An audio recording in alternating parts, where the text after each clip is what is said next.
Assalamualaikum warahmatullahi wabarakatuh.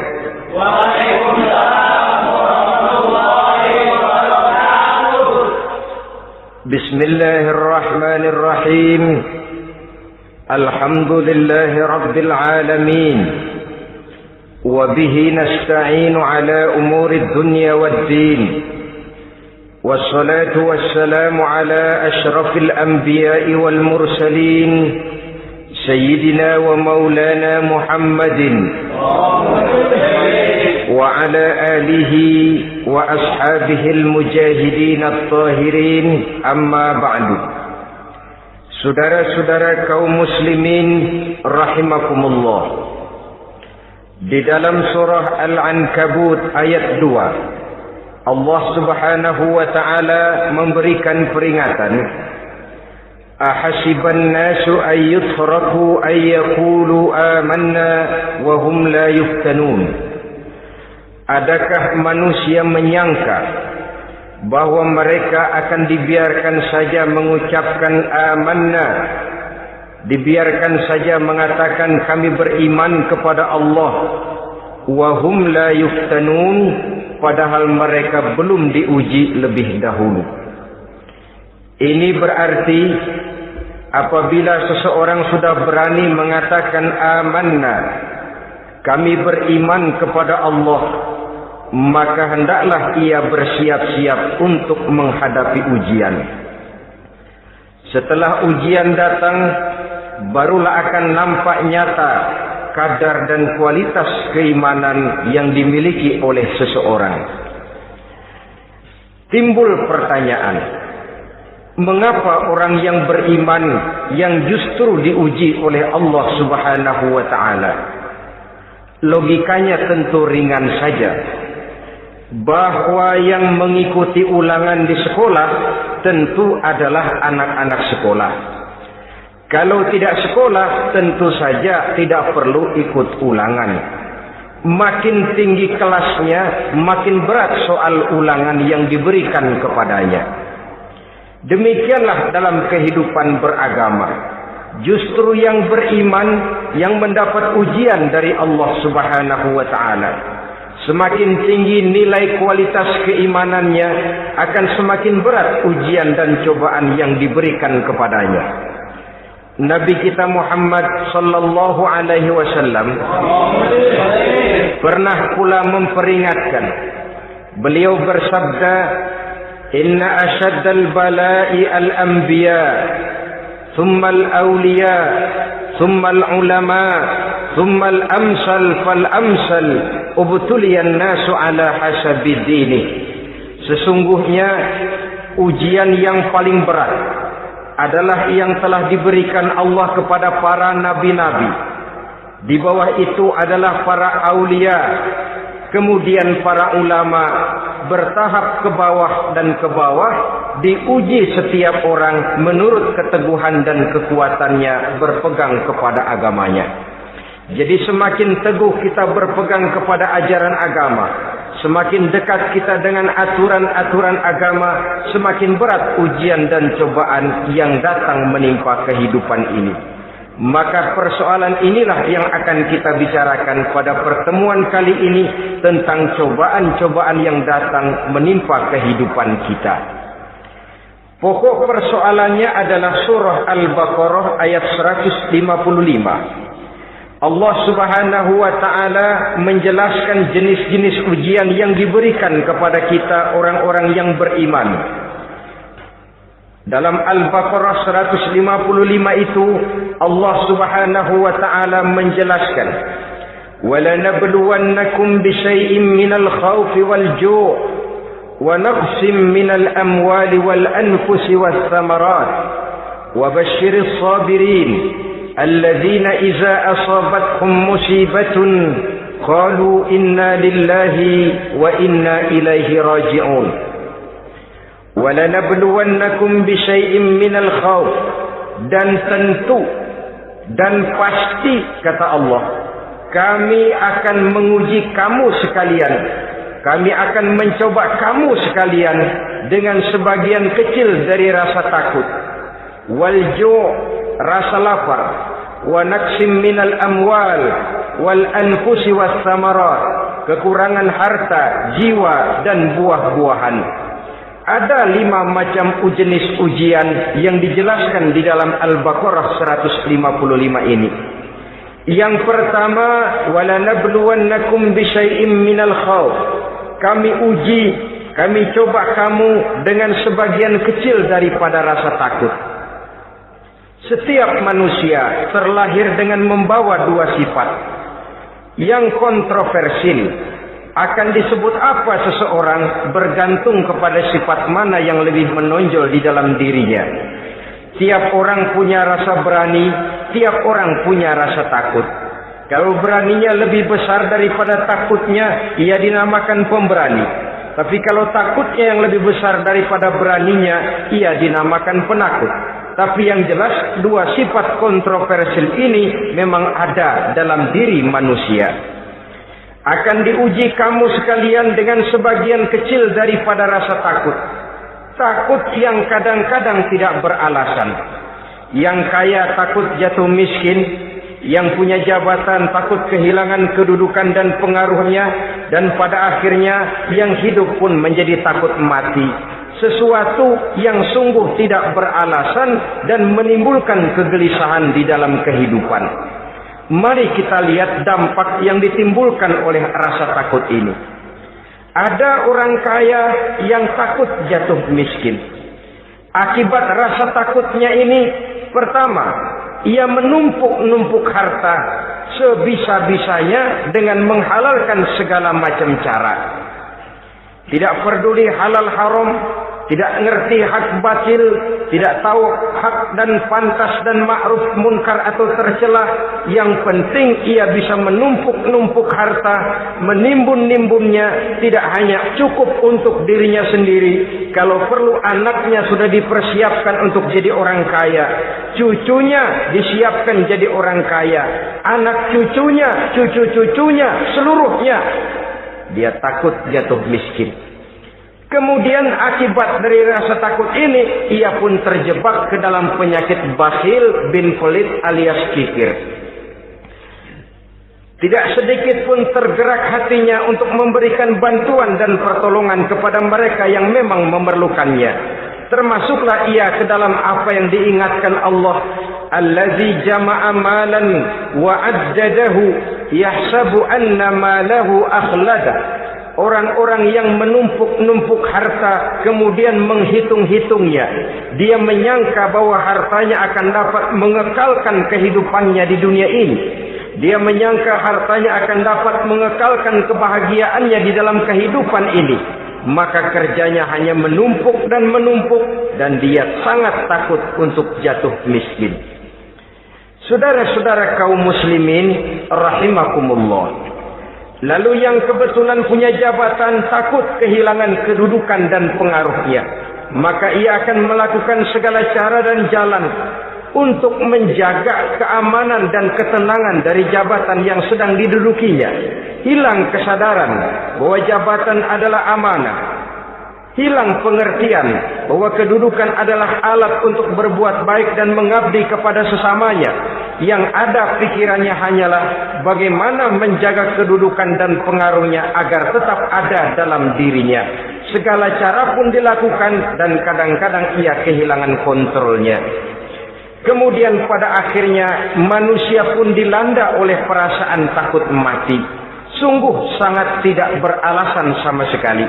Karena mati adalah kewajiban dari semua yang bernama hidup. Dan Nabi mengingatkan, al-mautu babun fa kullun nasi dakhilu. Mati adalah merupakan satu pintu yang setiap orang akan masuk ke dalam pintu itu.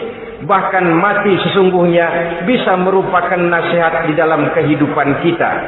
Beliau bersabda, taraktu fikum nasihataini, natiqan wa samitan. Aku tinggalkan kepada kamu 2 macam nasihat. Pertama, nasihat yang pandai bicara. dan yang kedua nasihat yang diam saja. Sahabat bertanya, nasihat yang pandai bicara itu apa ya Rasul? Beliau menjawab, Al-Quran. Kalau nasihat yang diam saja apa ya Rasul? Beliau menjawab, maut. Saudara-saudara kaum muslimin rahimakumullah, yang kaya takut miskin, yang punya jabatan takut kehilangan kedudukan dan pengaruhnya, dan pada akhirnya yang hidup pun menjadi takut mati. Sesungguhnya takut-takut yang sangat tidak beralasan sama sekali. Jika orang kaya takut jatuh miskin, untuk itu kemudian dia menghalalkan segala macam cara untuk menumpuk kekayaan yang tidak akan habis dimakan selama 7 turunan, kemudian diiringi dengan sifat bakhil, sifat tertutup, sifat berpangku tangan melihat kesulitan dan penderitaan orang lain, maka sesungguhnya dia tidak merasa bahwa harta merupakan titipan dari Allah Subhanahu wa taala, bahwa ia merupakan alat dan bukan merupakan tujuan di dalam kehidupan ini. Takut miskin adalah satu penyakit yang mengakibatkan orang lupa diri dan lupa daratan.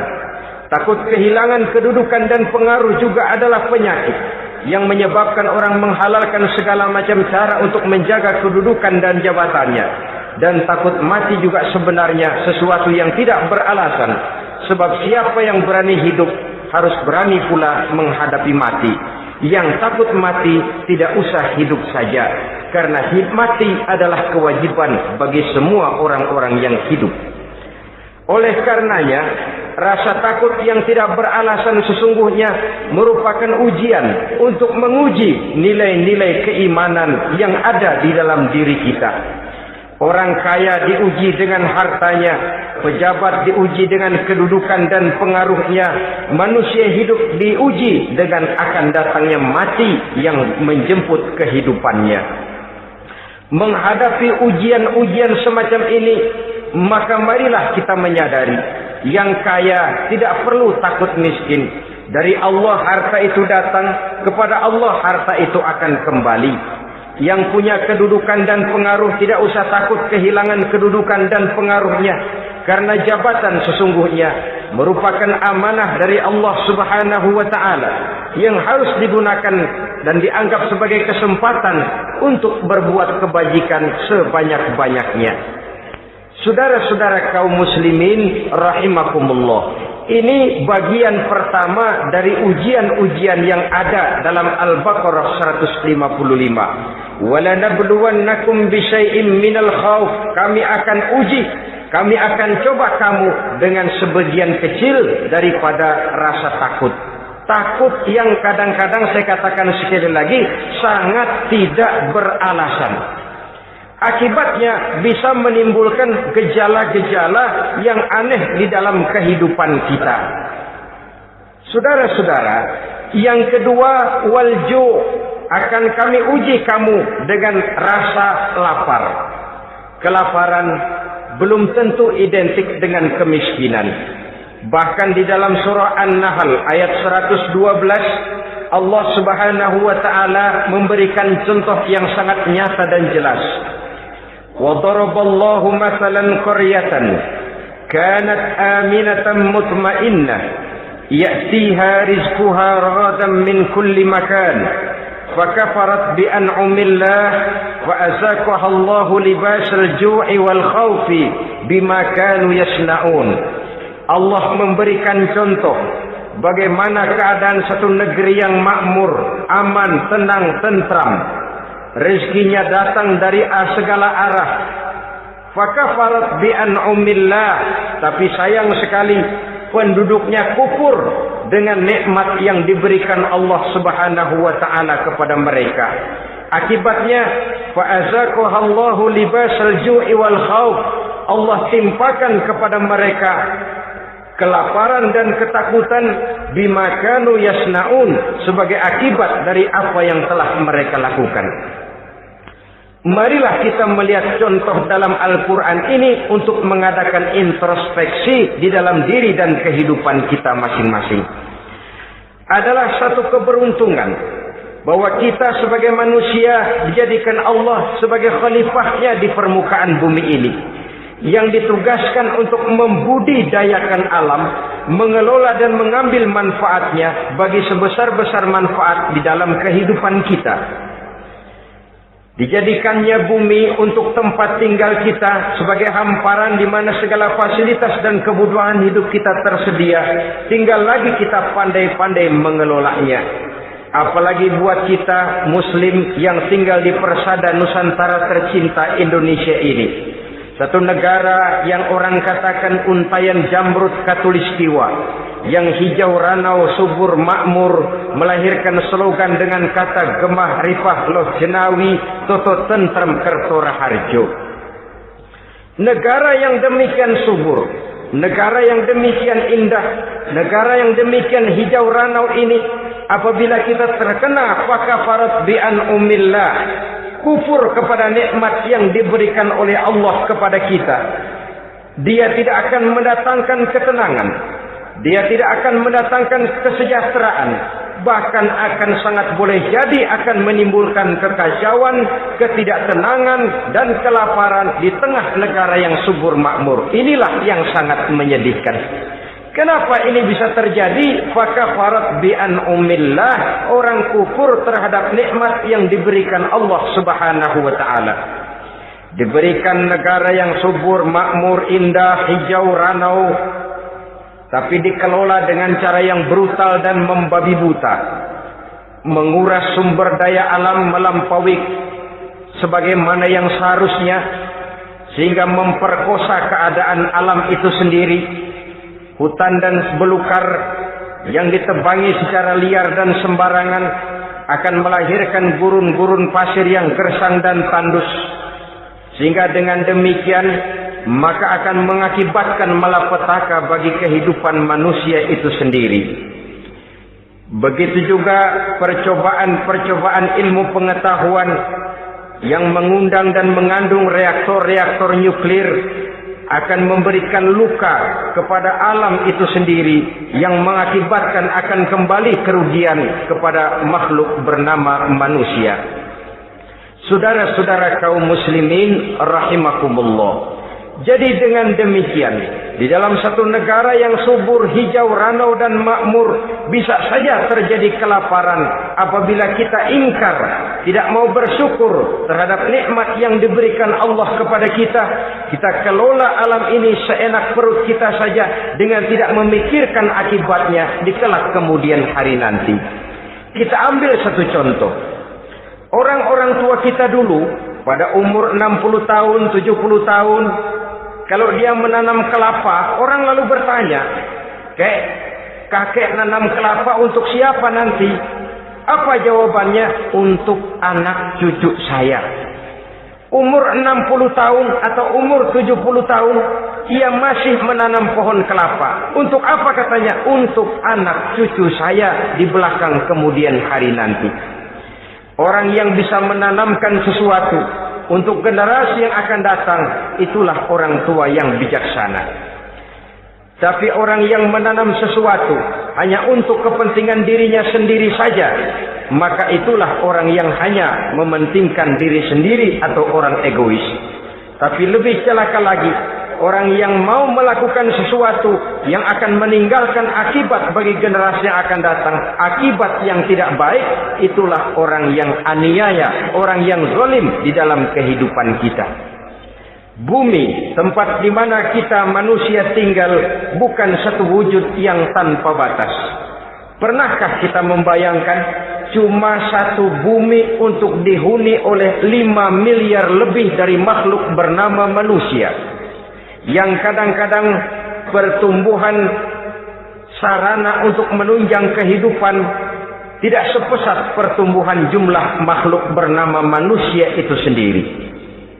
Oleh karena itu kita dituntut untuk pandai-pandai mengelola, membudidayakan alam ini dengan tetap menjaga keseimbangannya, sehingga bahaya kelaparan yang merupakan ujian di dalam kehidupan, insya Allah tidak akan kita temukan di dalam kehidupan kita. Saudara-saudara kaum muslimin rahimakumullah, Ini kelaparan dalam artian sebagai satu bangsa. Bisa juga kelaparan dalam artian dalam kehidupan pribadi daripada manusia. Hidup ini, kata orang, berjalan bagaikan roda pedati. Sekali tempo naik kita ke atas, lain saat turun kita ke bawah. Ada saatnya kita jaya, ada saatnya kita pun mengalami kemunduran. Oleh karena itu, pasang surut kehidupan ini membuat orang seharusnya sadar bahwa pasang surut itu tidak harus menyebabkan pasang surutnya dia di dalam melaksanakan ibadahnya kepada Allah Subhanahu wa ta'ala. Kelaparan boleh jadi memang merupakan ujian untuk menguji nilai-nilai keimanan seseorang. Apabila dalam kondisi lapar imannya mantap, imannya teguh, imannya kuat, maka dalam kondisi di mana perutnya tidak lapar, tentu iman itu akan lebih bertambah mantap lagi. Kalau orang perutnya kenyang, kalau orang perutnya berisi penuh, lalu imannya stabil, kemudian pada saat kelaparan imannya pun mengalami penurunan, maka di situ nyata, di saat dia diuji dengan kelaparan, kualitas imannya ikut menyurut, mundur ke belakang, dan mengalami proses degradasi, proses peluncuran dan penurunan. Oleh karenanya, marilah kita menyadari Allah Subhanahu wa ta'ala senantiasa memberikan yang terbaik kepada kita bersama. Kelaparan, apabila kita terima dengan sikap lapang dada, tidak akan menyebabkan kita menjadi berbuat nekat. Tetapi kita tetap dalam kontrol, tetap dalam keadaan yang stabil, tidak keluar dengan melakukan perbuatan-perbuatan yang negatif. Bagaimanapun kita ingin membela dan mempertahankan kelangsungan hidup, betapa dan bagaimanapun kita ingin menjaga kelangsungan perut, namun kita tetap tidak keluar dari norma-norma dan kaedah-kaedah yang telah ditentukan di dalam kehidupan beragama. Inilah cobaan yang kedua yang ada dijelaskan dalam Al-Baqarah ayat 155 tadi, berupa kelaparan. Yang ketiga, wa naqsim minal amwal, kekurangan harta alias kemiskinan. Kemiskinan, saudara-saudara, merupakan ujian dari Allah Subhanahu wa ta'ala untuk menguji sejauh mana kekuatan iman yang kita miliki di dalam kehidupan. Tetapi sesungguhnya bukan hanya kemiskinan, kekayaan pun pada hakikatnya juga merupakan ujian. Namun umumnya manusia akan lebih merasa diuji jikalau dia miskin daripada diuji jikalau dia menjadi orang yang kaya. Pada sisi lain, kenyataan mengatakan banyak orang lulus ketika diuji dengan kemiskinan, tetapi gagal berantakan setelah diuji dengan kekayaan. Kemiskinan pun apabila kita lihat dari segi kehidupan bermacam bentuknya. Ada kemiskinan di bidang ilmu pengetahuan. Karena kemiskinan dan kebodohan memang merupakan dua saudara yang seakan-akan sekandung. Yang satu bisa menimbulkan yang lain, tapi paling celaka kalau keduanya sudah berjalan beriringan. Maksud saya, kemiskinan bisa menimbulkan kebodohan, kebodohan bisa menimbulkan kemiskinan, tapi yang paling celaka sudahlah miskin, bodoh pula. Miskin ilmu. Yang kedua, miskin akhlak. Ini lebih parah lagi daripada miskin ilmu. Kalau miskin ilmu, orang sekadar goblok bin bodoh alias tolol, maka miskin akhlak ini menyebabkan orang kurang ajar, tidak punya budi pekerti. Sehingga dengan demikian miskin akhlak sesungguhnya lebih bahaya daripada miskin ilmu. Adapun miskin yang kita kenal pada umumnya dan juga yang dimaksud dalam ayat ini adalah miskin harta. Imam Ali karramallahu wajhah pernah memberikan peringatan, kadal faqru ayyakuna kufran. Boleh jadi kemiskinan mendekatkan orang kepada kekufuran. Dengan kata lain, biasanya kemiskinan bisa membuat orang nekat.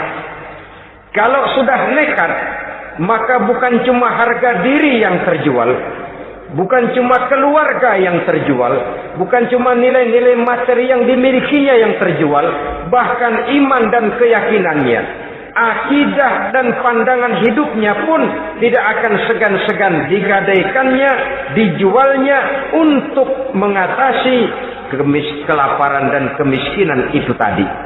Padahal selalu diingatkan, pandangan dan keyakinan, iman sesungguhnya merupakan intan paling mahal, sesungguhnya merupakan mutiara paling berharga di dalam kehidupan kita.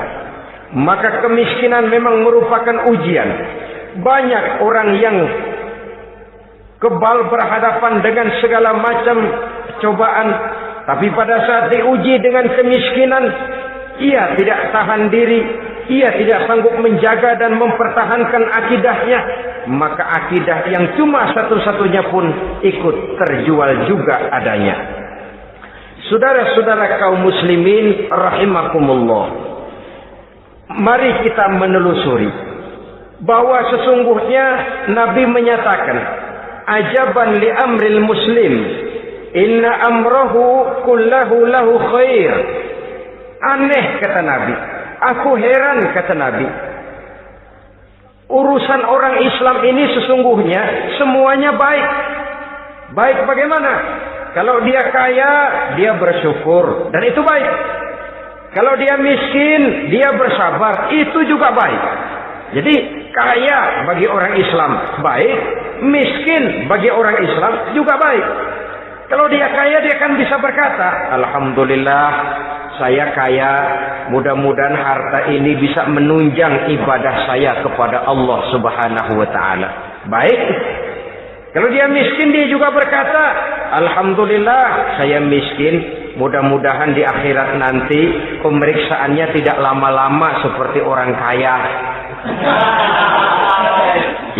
Ya kalau melarat yang mau diperiksa apaan? Memang nggak punya apa-apa. Yang kaya boleh jadi pemeriksaannya rada surat, banyak sikutannya. Saudara-saudara kaum muslimin, dua persoalan ini baik kalau kita tidak salah terima. Mana yang lebih baik? Tentu yang lebih baik menjadi orang kaya yang bersyukur. Dan itu memang wajar. Kaya syukur, miskin sabar. Yang luar biasa kalau mau tahu, miskin syukur. Kalau kaya syukur memang mestinya. Miskin sabar, ya mestinya lah. Miskin kagak sabar mau kemana? Tapi yang luar biasa sesungguhnya miskin syukur. Syukur bagaimana? Ya seperti saya katakan tadi, alhamdulillah, mudah-mudahan di akhirat nanti pemeriksaannya tidak lama seperti orang yang kaya. Sehingga kata Nabi, setiap persoalan yang dihadapi umat Islam baik bagi dia. Miskin baik, kaya baik, asal orang tidak salah terima. Tapi sebaliknya, kalau salah terima, kaya lupa diri, miskin lupa daratan. Pada posisi di mana dia sebenarnya tidak bisa menerima kenyataan dengan baik, akhirnya kehilangan kontrol. Saudara-saudara kaum muslimin rahimakumullah. Karena itu pada pertemuan kali ini saya ingin mengajak kita bersama. Marilah kita menyadari betapapun kemiskinan yang datang menimpa, seluruhnya merupakan ujian yang datang dari Allah untuk menguji nilai-nilai keimanan kita.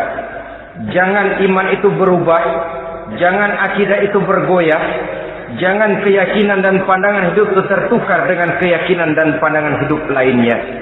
Bahkan dalam kemiskinan, orang biasanya menemukan diri dan kepribadiannya. Dalam kemiskinan, orang bisa berjalan lebih lurus untuk mendekati Allah Subhanahu wa ta'ala. Sesungguhnya kemiskinan bukan merupakan sesuatu yang harus kita takuti, apalagi kalau ia memang merupakan ujian. Kemiskinan yang merupakan ujian adalah kemiskinan yang akan berakhir dengan kebaikan. Saudara-saudara kaum muslimin, tapi jangan lupa membicarakan pokok persoalannya. Ini kalau kemiskinan menimpa orang-orang yang beriman, itu yang ujian. Kalau nggak beriman, melarat, bukan ujian, persekot.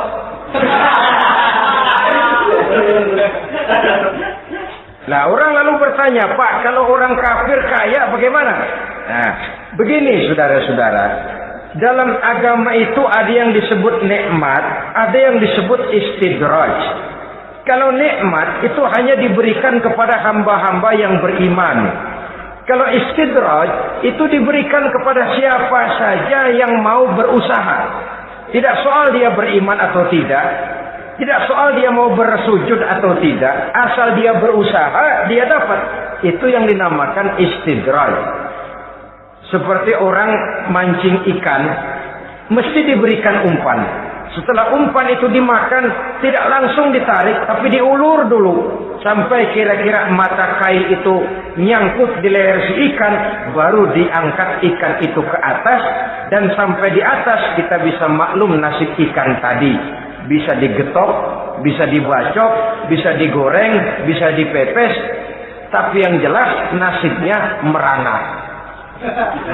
Maka kalau ada orang makin jauh dari agama, makin kaya, makin tidak mau sholat, makin berlimpah hartanya, saudara tidak usah heran, cukup dalam hati saja, ikan lo. Jangan keras-keras, marah dia.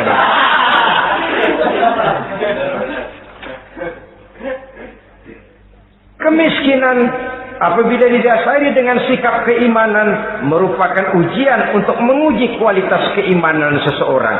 Bahkan satu hadis menyatakan apabila Allah mencintai seorang hamba, maka diujinya hamba itu karena Allah ingin mendengar liyasma'a tadarru'ahu, ingin mendengar ratapan orang tadi. Sama juga kita, kadang-kadang karena cinta benar kepada anak kita yang mungil, suatu saat kita ingin mendengar dia nangis, kita cubit dia. Bukan karena gemes, bukan karena benci, ingin mendengar nangisnya kok indah begitu. Saudara-saudara kaum muslimin rahimakumullah. Jadi jangan sampai ada pertanyaan, saya kan sembahyang rajin banget, kenapa miskin ya? Apabila sekali lagi didasari dengan sikap keimanan, maka kemiskinan merupakan ujian. Dan tentu anak sekolah itu kalau lagi ujian berat, capek, sakit hati, peras keringat, banting tulang, kepanasan, kehujanan, kenikmatan baru akan dia rasakan pada saat terima rapot pengumuman kenaikan kelas. Di situ kenikmatannya terasa. Demikian menghadapi ujian, kita coba mengeluh, kenapa ada rasa takut, kenapa kelaparan, kenapa kemiskinan. Di balik semua itu, apabila kita sudah merasakan naik kelas, akan terasalah kenikmatannya. Itu ujian yang ketiga. Yang keempat yang diceritakan dalam Al-Baqarah 155, wal anfus ay wa naqsim minal anfus, kekurangan jiwa atau kematian. Saudara-saudara, yang hidup takut mati, padahal semua makhluk hidup harus berani mati. Bagaimanapun takutnya kita kepada mati, bisakah kita menghindarkan diri dari dia?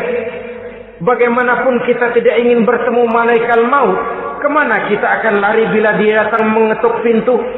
Bagaimanapun kita ingin menghindar dari pertemuan dengannya, kemana kita akan lari apabila dia sudah datang hendak menjemput nyawa?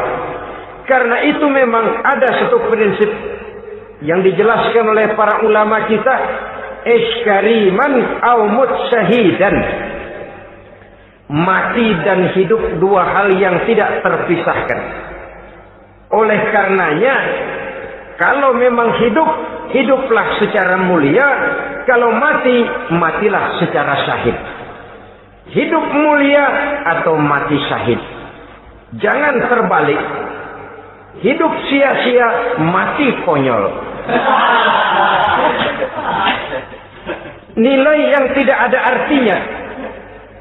Alangkah nikmatnya hidup yang berisi kemuliaan, dan alangkah indahnya mati dalam nilai syahid. Saya ingin menyegarkan ingatan saudara-saudara kepada sikap Nabi Allah Ismail alaihi salam ketika menghadapi keputusan dari Allah Subhanahu wa taala memerintahkan Nabi Ibrahim alaihi salam untuk menyembelih leher anaknya Ismail, yang ini berarti adalah kematian. Ketika datang perintah untuk menyembelih leher Nabi Ismail, Nabi Ibrahim berkata kepada putranya, "Ya bunayya inni ara fil manami anni azbahuka fanzur maza tara." Ananda Ismail, ayah mimpi diperintah oleh Allah untuk menyembelih lehermu. Menurut pendapatmu bagaimana mimpi ini, nak? Laksanakan atau tidak usah?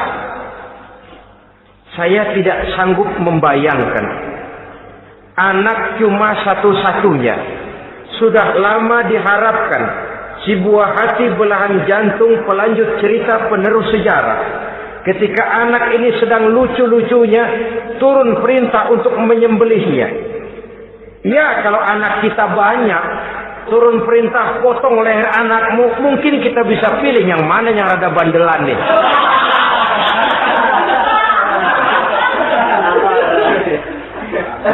Tapi ini anak cuma satu-satunya. Lucu, sudah lama diharapkan. Dan memang itu juga merupakan ujian kepada Nabi Allah Ibrahim. Seolah-olah Allah berkata, "Hai Ibrahim, dahulu sebelum kau punya anak, kau memang cinta kepadaku. Sekarang setelah kau punya anak, masuk rasa cinta anak ke dalam hatimu. Buktikan Ibrahim, mana yang lebih besar, cintamu kepadaku, kata Allah, atau cintamu kepada anakmu. Sembelih leher anakmu." Ternyata kemudian sejarah menyatakan Nabi Ibrahim cinta kepada Allah, beliau pun cinta kepada putranya. Tapi cintanya kepada Allah lebih besar daripada cintanya kepada putranya. Sehingga ketika turun perintah penyembelihan, itu pun dilaksanakannya, tapi tetap musyawarah dulu. Yakin itu memang perintah Allah, beliau toh mengajak dialog putranya. Ini yang penting dalam kehidupan kita. Dialog. Nah, bapak mimpi diperintah Allah untuk menyembelih lehermu. Menurut pendapatmu bagaimana, nak? Laksanakan atau tidak? Yakin itu perintah Allah, tapi asas musyawarahnya tidak beliau tinggalkan. Walaupun yakin orang tua berbuat untuk kebaikan anak, alangkah baiknya anak diajak bicara. Sehingga dengan hasil pembicaraan ini nanti kita akan mengerti gejala perkembangan dan kemauan dari jiwa si anak tadi. Saudara-saudara kaum muslimin, apa jawaban Nabi Allah Ismail yang ketika itu masih remaja? Beliau menjawab, "Ya abatif al-ma tu'mar, satajiduni insyaallahu minas sabirin." Bapak, jikalau memang ini memang perintah Allah, laksanakan saja Bapak. Tidak usah ragu.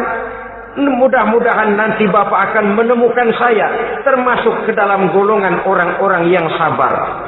Ini pantulan doa Nabi Ibrahim dahulunya ketika meminta seorang keturunan yang merupakan anak yang soleh. Jawaban dari anak yang soleh. Kalau memang ini perintah Allah Bapak, laksanakan saja. Saya insya Allah termasuk ke dalam golongan orang-orang yang sabar. Kalau Allah memerintahkan Bapak untuk menyembelih leher saya, silahkan Pak. Saya ikhlas, saya ridho, saya rela untuk memenuhi perintah Allah Subhanahu wa ta'ala. Ini jawaban anak soleh. Sebab itu sering saya katakan, kalau kita cuma punya anak pintar tidak soleh, mungkin jawabannya nggak begini. Nak, Bapak diperintah motong leher kamu, nak, bagaimana pendapatmu?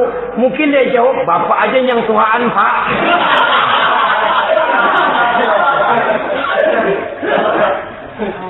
Saudara-saudara kaum muslimin rahimakumullah. Jadi prinsip ini gugur memenuhi panggilan Allah. Hidup mulia atau mati dengan syahid. Dua pilihan yang harus dua-duanya bisa kita laksanakan. Iskariman au mutsyahidan. Kalau hidup, hiduplah dalam kemuliaan. Kalaupun mati, matilah sebagai syahid. sebagai orang yang dikenang kebaikan dan kebajikannya, sebagai orang yang dekat dan banyak berbuat untuk kepentingan agamanya. Jangan tidak tercapai kedua-duanya. Hidup tidak punya nilai, mati pun tidak punya arti.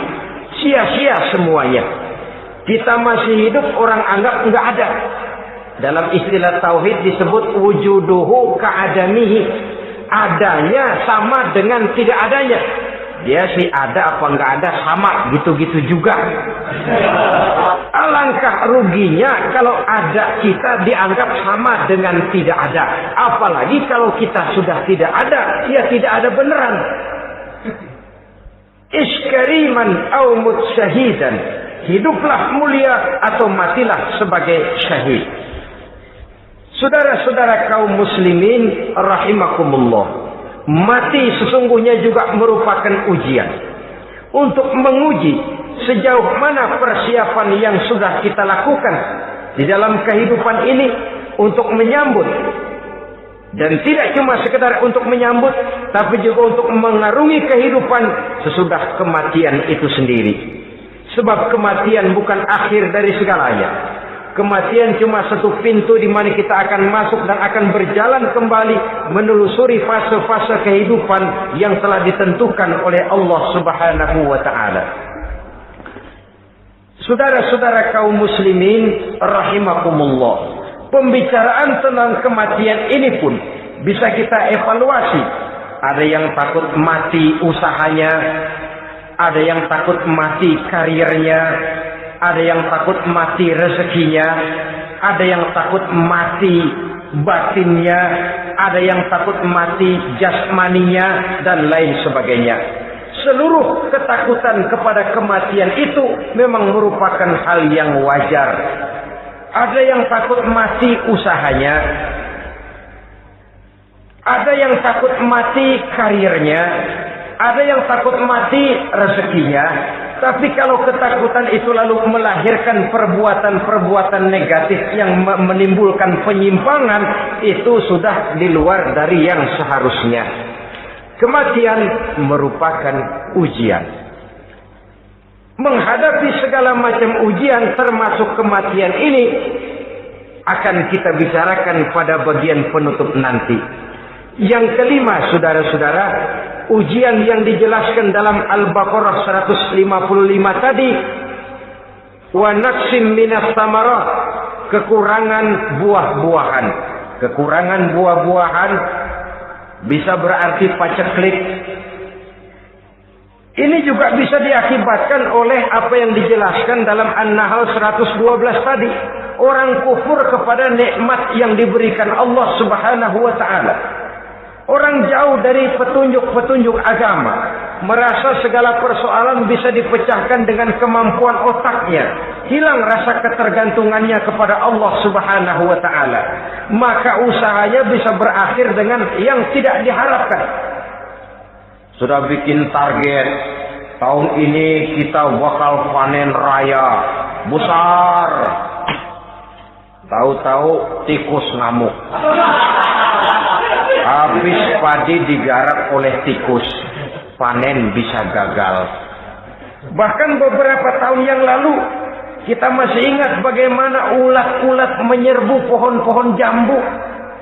Ribuan batang pohon jambu, ribuan pohon-pohon jambu itu mati. Lalu jambu-jambu itu tidak bisa lagi dimanfaatkan dalam kehidupan. Tikus yang menyerbu sawah, ulat yang menyerbu pohon-pohon jambu, angin topan, puting beliung, gempa bumi, itu sudah proses-proses di luar kemampuan manusia untuk mendeteksinya. Disinilah manusia harus sadar bahwa setelah ia berusaha dan berusaha sesuai dengan keterikatannya kepada hukum alam, kepada sunnatullah, maka ia harus punya sandaran vertikal kepada Allah Subhanahu wa taala. Agar bila usahanya berhasil, dia tidak lupa diri dan lupa daratan. Dan apabila usahanya kemudian ternyata gagal, dia tidak menjadi putus asa, buruk sangka, sempit hati, cuplik pandangan. Cobaan datang dari Allah Subhanahu wa ta'ala berupa kekurangan buah alias paceklik. Saudara-saudara, menghadapi cobaan dan ujian yang saya katakan tadi, 5 macam ini, apa konsepnya, apa jalan keluarnya? Ayat selanjutnya dalam kalimat tadi menjelaskan, wabasyiris sabirin, menghadapi ujian-ujian dalam hidup, baik rasa takut, kelaparan, kemiskinan, kematian, kekurangan harta, kekurangan buah-buahan. Wabasyiris sabirin, gembirakan orang-orang yang sabar. Menghadapi segala macam ujian tadi, gembirakan orang-orang yang sabar. Siapa orang yang sabar itu? Alladzina iza asabathum musibatun qalu inna lillahi wa inna ilaihi raji'un. Yaitu orang-orang yang apabila menghadapi ujian, ditimpa musibah, mereka berkata, sesungguhnya kami berasal dari Allah dan sesungguhnya kepada Allah pula kami akan kembali. Bukan cuma sekedar ucapannya, tapi penghayatannya kepada filsafat yang terkandung di dalam kalimat itu tadi. Maka jadilah dia semacam lipstick, jadilah dia semacam dekorasi. Apabila kita berjanji dan dalam hati kita sudah ada kemungkinan besar kita tidak akan datang, kita tetap menggunakan kata-kata insya Allah. Padahal yang jelas tidak akan mau datang adalah kita. Kita sandarkan dan kita kembalikan itu kepada Allah. Sesungguhnya kami berasal dari Allah. Sesungguhnya kepada Allah juga kami akan kembali. Bukan cuma sekedar ucapannya, tapi juga penghayatan kepada filsafat yang terkandung di dalamnya. Kalau suatu saat kita harus kehilangan harta yang kita miliki, kenapa tidak berpikir inna lillahi wa inna ilaihi raji'un? Bahwa dulu pun ketika lahir ke dunia ini tidak ada harta yang saya bawa. Kalau sekarang harta itu hilang, inna lillahi wa inna ilaihi raji'un. Itu yang saya maksud. Kalau sekarang, kalau suatu saat kita harus melepaskan pangkat jabatan yang kita sayangi, kenapa kita tidak kembali kepada inna lillahi? Dulu pun ketika waktu lahir ke dunia ini tidak ada pangkat dan jabatan yang saya bawa. Kalau sekarang harus pensiun, inna lillahi wa inna ilaihi raji'un. Ini kadang-kadang enggak. Dengar mau mutasi, mau pensiun, mulutnya innalillahi, tapi gerbek-gerbek dukun diusul.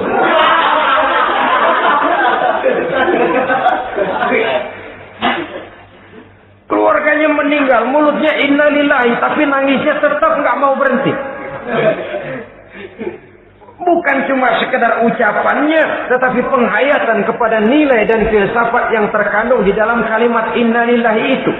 Sesungguhnya segalanya saja berasal dari Allah. Segalanya saja akan kembali kepada Allah Subhanahu wa ta'ala. Kalau ini yang kita jadikan landasan, maka sesungguhnya menghadapi berbagai ujian ini, kita tidak akan salah singkap, tidak akan salah tingkah, tidak akan salah sikap.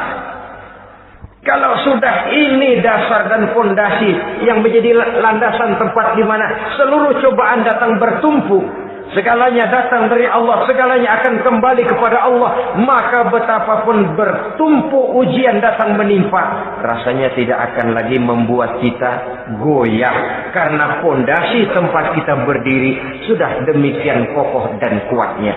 Dan fondasi itu inna lillahi wa inna ilaihi raji'un. Segalanya datang dari Allah, segalanya akan kembali kepada Allah Subhanahu wa ta'ala.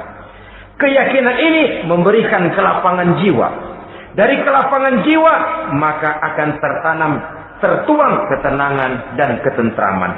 Jauh dari stres, jauh dari darah tinggi, jauh dari bingung, jauh dari rasa takut. Segalanya sudah kita kembalikan kepada Allah Subhanahu wa ta'ala. Saudara-saudara kaum muslimin rahimakumullah. Oleh karenanya, ini jalan keluar dan inilah orang yang sabar. Yaitu orang yang mengembalikan segala persoalan bahwa segalanya datang dari Allah, segalanya akan kembali kepada Allah. Bukan sabar dalam pengertian kita sehari-hari. Sabar, maaf ya, dalam pengertian kita sehari-hari biasanya orang yang sabar yang gak banyak tingkah, diam, gak salah apa-apa, kepala yang dikelepak, diam aja. Ente gak salah apa-apa dikelepak, diam ya. Gua lagi sabar, diam-diam loh. Rasanya ini sih, kalau sabar macam ini yang kita punya, boleh jadi kita akan tertindas terus. Sebab itu pada penghujung surah Al-Asr, Allah menggandengkan antara tawasau bil haq dengan tawasau bis sabr. Kebenaran dan kesabaran, dua hal yang memang tidak boleh terpisahkan satu dengan yang lain. Kalau kita benar, kita harus sabar. Kalau kita mau sabar, harus karena benar. Apabila kebenaran satu prinsip, maka kesabaran adalah satu strategi. Prinsip yang tanpa strategi bisa membuat kita tidak akan mencapai tujuan yang kita harapkan. Artinya, kebenaran tanpa kesabaran membuat kita mudah dipatahkan orang, tapi kesabaran tanpa kebenaran akan membuat kita diinjak terus oleh orang lain. Karena itu, kalau yakin kita benar, harus sabar. Kalau mau bersabar, harus karena benar. Dalam hal ini, sifat sabar yang dicontohkan oleh Rasulullah Sallallahu Alaihi Wasallam sungguh memang merupakan jadi panutan. Sepanjang persoalannya adalah persoalan pribadi, sepanjang pribadi beliau yang dihina, sepanjang pribadi beliau yang dicaci maki, beliau biasanya bisa mengendalikan diri. Tapi kalau sudah agama masalahnya, maka beliau pun tidak segan-segan mencabut pedang, maju ke medan perang. Bukan untuk memaksakan agama dan keyakinan, karena agama dan keyakinan memang tidak bisa dipaksakan, tapi untuk menjaga, membela dan mempertahankan agama dari hinaan, cemoohan dan caci maki orang lain. Yang kita lakukan sebaliknya. Kalau pribadi kita yang dihina, marahnya 17 langit. Tapi kalau sudah agama dicaci maki orang, agama dihina orang, agama diremehkan orang, biarin dah, masih banyak ustaz. Cuma masalah ustadkah agama itu? Cuma urusan kiai kah agama itu? Tidak. Agama itu urusan setiap pribadi muslim. Ya dia jadi pengusaha, ya dia jadi pejabat, ya dia jadi seniman, ya dia jadi teknokrat, ya dia jadi ekonom, ya dia jadi pakar di berbagai bidang. Agama adalah masalah setiap kita. Kalau pribadi Nabi yang dicaci, pribadi yang dihina dan dicemoohkan orang, beliau mengendalikan diri. Tapi kalau sudah agama taruhannya, beliau tidak segan-segan cabut pedang, maju ke medan perang. Sabar, tapi pada tempatnya. Sabar tidak dalam artian diam, ndelohom, ayem-ayem, nggelenggem, menunggu embun yang turun dari langit. Emang lagi lapar, sabar aja. Nggak usah makan, nanti juga waktunya Tuhan kasih kenyang-kenyang. Kalau sabar macam ini yang kita pakai, lapar terus dah. Emang giliran sakit, sabar aja. Nggak usah berobat, nanti juga waktunya baik, sembuh. Mati terus dah.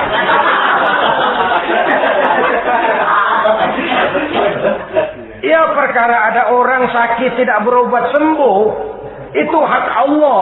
Tapi tidak boleh kita jadikan sandaran, apalagi kalau makom kita dengan Allah masih sedemikian jauhnya. Itu hanya ucapan dari orang-orang yang makom dia dengan Allah itu sudah tidak ada jarak. Permohonannya dipenuhi, kehendaknya dituruti, sebab dia dengan Allah sudah sedemikian dekatnya. Kalau kita masalahnya, yang antara kita dengan Allah ini dilapisi oleh dosa dan kesalahan yang kita kerjakan sendiri. Rasanya kita masih harus banyak berbuat sesuai dengan keterikatan kita kepada sunnatullah itu. Orang yang sabar adalah orang yang sadar kepada hakikat dan filsafat yang terkandung di dalam kalimat inna lillahi wa inna ilaihi raji'un. Segalanya datang dari Allah, segalanya pun akan kembali kepada Allah. Harta yang hilang tidak membuat kita gundah, pangkat yang harus kita tanggalkan tidak membuat kita kecil hati, dan tidak akan meninggalkan medan pengabdian. Kenapa? Kita cuma menganggap itu satu titipan. Lain kalau kita anggap itu punya kita, jabatan punya kita. Nah, itu yang kita suka uangkeng. Saudara-saudara kaum muslimin, kesimpulannya banyak cobaan-cobaan dalam hidup. Yang dibicarakan dalam Al-Baqarah 155 ini sebagian kecil dari rasa takut, kelaparan, kemiskinan, kematian, dan kekurangan buah-buahan. Menghadapi segala macam ujian tadi, kembalilah kita kepada dasar inna lillahi wa inna ilaihi raji'un. Segalanya datang dari Allah, segalanya pun akan kembali kepada Allah. Semoga dengan sikap ini kita akan lapang dada menghadapi ujian, dan akan semakin tangguh iman dan akidah kita menghadapi cobaan yang datang menimpa. Inilah pertemuan pada kali ini, semoga ada manfaatnya. Terima kasih atas segala perhatian, mohon maaf atas segala kekurangan. Usikum wa nafsi bitaqwallah. Wassalamualaikum warahmatullahi wabarakatuh. Waalaikumsalam.